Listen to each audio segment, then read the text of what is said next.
I'm with Stefan Jacoby, the Executive Vice President of General Motors, looking after the Asia Pacific region. Stefan, thanks so much for joining us. Thank you very much. Pleasure to be here. Yeah, it's exciting. Absolutely. At this time. Yes, exactly. So a bit of a surprise, the compact SUV. So clearly, you're not going to be making it if you don't have intentions of looking at this segment seriously. Right. So is that really is this an opportunity you're studying? I think so, and we want to make a statement.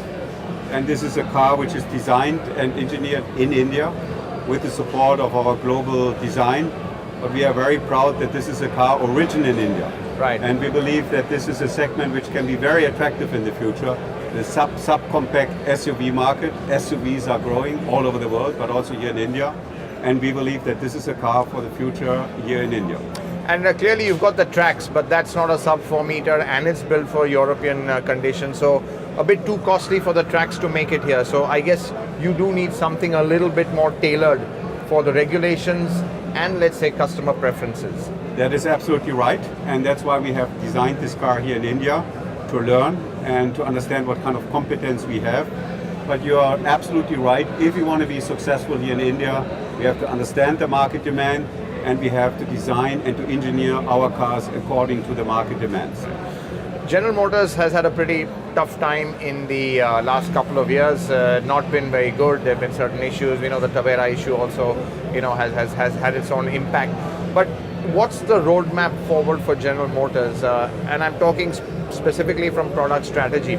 We've seen you've been launching a lot of products from, SAIC over here, but clearly with their stake not so, with them exiting the joint venture over here, can we see, let's say, more GM Korea products coming here, or what's really the product strategy? I think GM Korea is maybe the wrong explanation for that. Where we are working on is on a global footprint for these markets like Brazil, like ASEAN, like India, where actually consumer have a specific demand. And what we want to achieve is to bring this on a common architecture in order to localize, in order to build a very intelligent supply chain and footprint, and really have a car which is designed towards these markets, which are different, but which have a lot of commonality as well. And we want to optimize this, and except of having a lot of legacy products, we want to harmonize this and we want to optimize this based on an own architecture, and then having different huts in a different stage, which we will then bring to the market and gain also flexibility. Because once you have the architecture localized here in India, you can react relatively quickly in respect of different body forms. So it is a global strategy which we are fulfilling.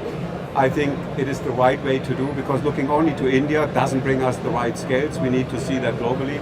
And we are working exactly on such a strategy. Yeah. So talking about India bringing you the right scales, clearly can we see global production out of here for, let's say, future programs? Because clearly the labor issues in Korea are very, very challenging. And maybe in the future it doesn't make sense to add capacity in Korea, maybe shift it over here. And a classic example is M2XX. It's a car which would suit the Indian market, and India is known to be a good export hub for smaller cars. So is that something you could consider? I don't want to create a kind of competitive situation between Korea and other parts of the world. Obviously, India has a lot of advantages when it comes to wage cost and labor cost. It offers a lot of good opportunities also for very competitive suppliers. We need to learn about this, and we need to integrate this in our global footprint.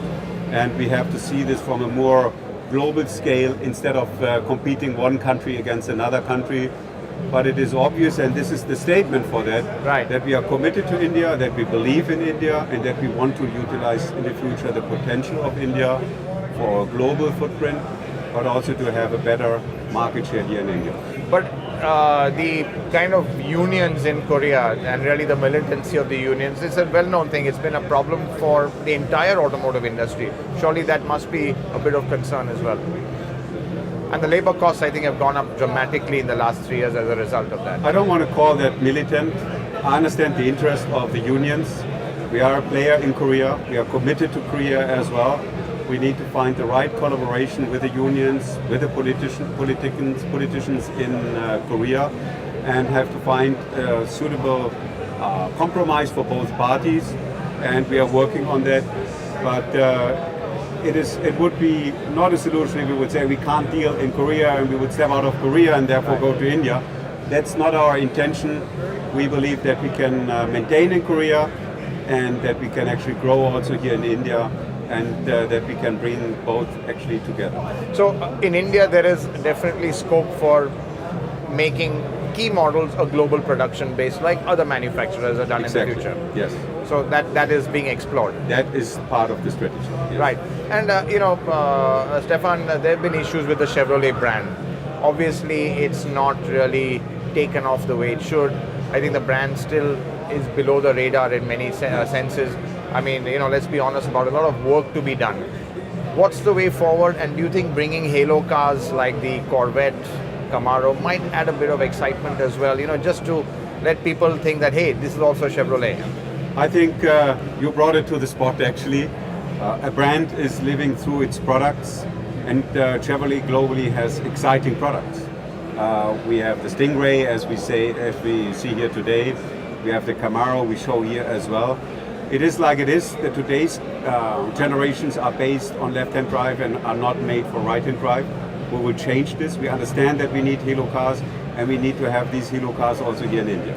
So when these cars come in right-hand drive configuration, one can assume that it's just logical that they will come to India.